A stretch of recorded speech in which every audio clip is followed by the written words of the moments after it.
DoorDash is changing their mandatory minimum completion rate, and all of you drivers need to be aware of this change so that you can be safe from the risk of deactivation. I got an email a few days ago from DoorDash, which is pretty rare because I'm accidentally unsubscribed to all of their emails. So every time I get an email from DoorDash, I make sure to take note of it and read it very carefully. Let me just read to you what the email actually says. So it says, changes to the minimum completion rate. We wanted to let you know that on December 6th, we're making an update to the minimum completion rate criteria for dashers in your area. And this isn't just my area. This is a ton of other areas as well. I know that this may not be necessarily breaking news to you if you have had this in your area. If you've had this for a long time, then yeah, it's not breaking any news. But for me and a lot of other drivers, this is a huge change. Let me keep reading the email.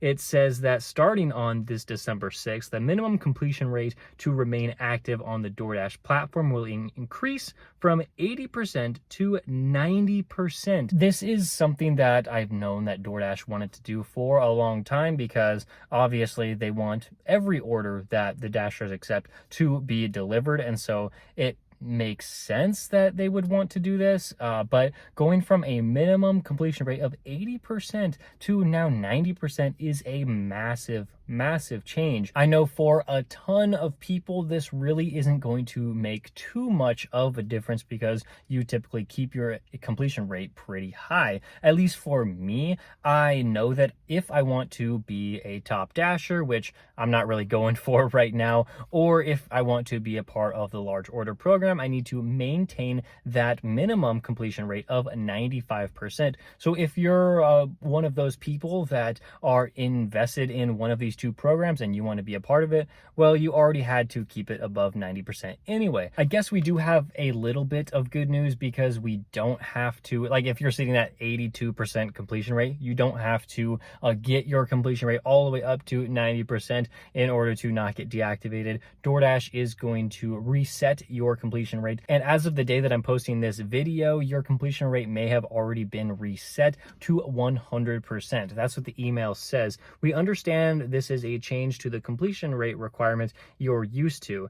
To help with the change, we will be resetting your completion rate to 100% on December 6th, so you can continue dashing without interruption. You won't have to worry about building your completion rate back up, and instead can focus on maintaining the new 90% minimum completion rate. So if you're in an area that is affected by this change, you will see, if you haven't dashed in the last few days, you can see in the rating screen that it's going to probably say 100%, and at least for me, when this change went into effect, it was gray and said not enough data, 100%, and that's before I did any DoorDash deliveries. So yeah, I definitely do not want to unassign an order for a while, just because I don't exactly know which direction this is going to go. Like, maybe if I accept one order on DoorDash and I unassign that, am I now going to be at 0% completion rate? I sure hope not, because it is factored in with the last rolling 100 deliveries that you have accepted. And so I'm probably just going to I'm probably going to have to complete at least the first 9 deliveries that I accept, because if I complete 9 deliveries that I accept and then I unassign the 10th one, well, I'm worried that my completion rate might be 90% if I do that, because I would have 9 of the last 10 deliveries completed. So I'm thinking, yeah, it's cool that my completion rate got a reset to 100%, but mine was already at like 96-97% anyway, and so like it wasn't a huge deal to me just because I'm always above 95%, but I mean, I'm definitely going to have to be aware of that. Speaking of my 95% completion rate, DoorDash also says something on their website that I don't hate me for this, but I believe this to be true as well. At least I agree with it. It says from the DoorDash website, website, a vast majority of Dashers have a completion rate above 95%. These Dashers recommend on the accept screen, carefully review the offer amount, travel distance, and restaurant in each offer, and only accept orders you're willing to complete. That's the first part. And the second part is, at pickup, introduce yourself to the staff when you arrive, but know that you may need to wait for the order to be prepared. So yes, I do agree with these things. Like it says on the accept screen, you do need to review the offer amount, the travel distance, and the restaurant in each offer that you get. You definitely want to analyze each of those things. Like I've always said from the very beginning of this YouTube channel, that you really do have to be so particular with the orders that you accept. I mean, for a time, I was accepting over 50% of all orders, and I was trying to become top Dasher, and like that was a good test. But for me, I feel more comfortable when I'm accepting the perfect orders that make sense for my situation. It may not be like the highest paying orders like all the time, but I know that I can live with the fact that I'm accepting orders from really good restaurants that pay well, and also that I can complete fairly quickly. It might be a little difficult to analyze everything that you possibly can on the accept screen before you do, but if you just feel like you cannot accept an order for one of the various factors, then just don't accept it. Don't risk lowering your completion rate because you accidentally accepted a bad order. And I would say not just the pay and the distance is going to be factored into this. You really have to think about the restaurant. This is the main thing that I think about when I'm thinking about my completion rate, whether it's high or low. I rarely ever accept orders from restaurants that I know I'm going to have to wait like even just a couple minutes, like 3-4 minutes. I see the restaurant name and I'm like, I know I'm probably going to have to wait. And so pretty much all the time I just reject those orders because it just does not make sense to go there and sit around and wait, because we're not getting paid to wait. We're getting paid to make deliveries. And then the DoorDash website, when it talks about at pickup, make sure you introduce yourself to the restaurant staff. I absolutely believe in this. I want to make sure that I go up to the counter very nicely and say, here, I'm waiting for an order for this customer's name for DoorDash, or maybe I don't say DoorDash, but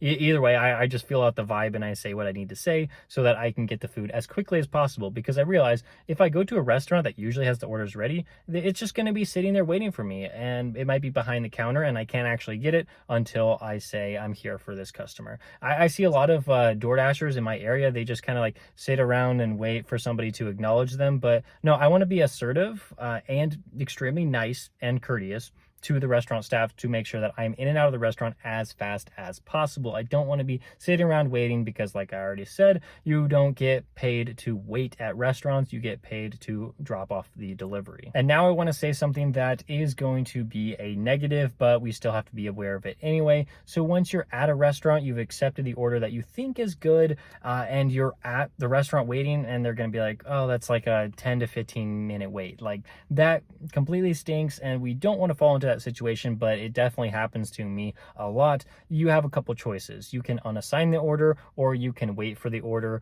or you can wait long enough for DoorDash to have this thing pop up on your screen that says, do you want to unassign this penalty free? So there's like 3 options right there. And I would say if you've already accepted a good order from a good restaurant and it pays pretty well, then like unassigning that order, it can be definitely a risk, because you're unassigning that order in hopes that you are going to complete another order in the future. You're going to complete that one faster, and it's going to pay you the same amount or higher than the one that you already accepted. But if you already accepted a good order from a good restaurant, it may be better just to wait.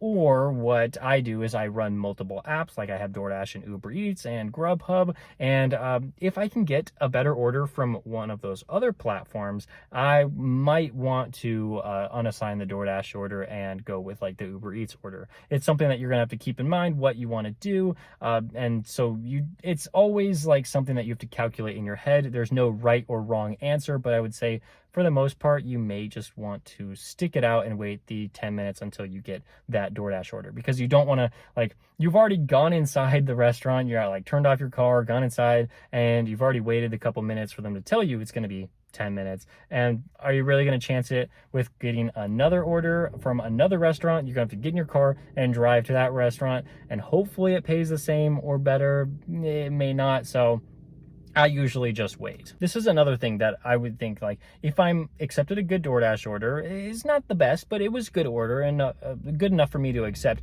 and I am currently still driving to that restaurant. This is why my completion rate drops a little bit and why you might want to be aware of this. If I get a much better Uber Eats order while I'm still on the drive over, I will accept that and unassign the DoorDash order. But now I know that a lot of other people use that strategy as well, but you really have to be careful now that you have to have a completion rate above 90%. And of course, something that's a little bit nice now, DoorDash does have that you can unassign this order penalty free.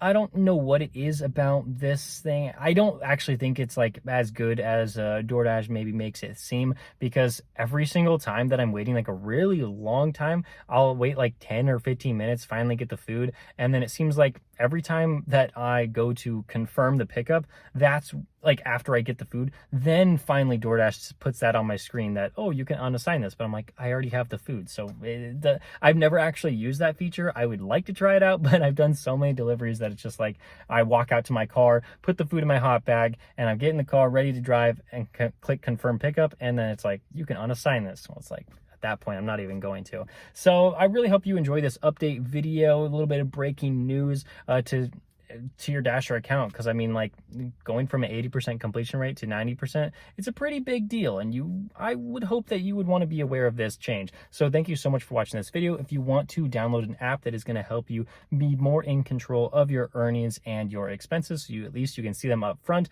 and your mileage, I'd recommend downloading Solo, because it has just been an app that I have been using for a while, and I would highly recommend it. It'll be a link in the description. Thank you so much for watching. I'll see you in the next one.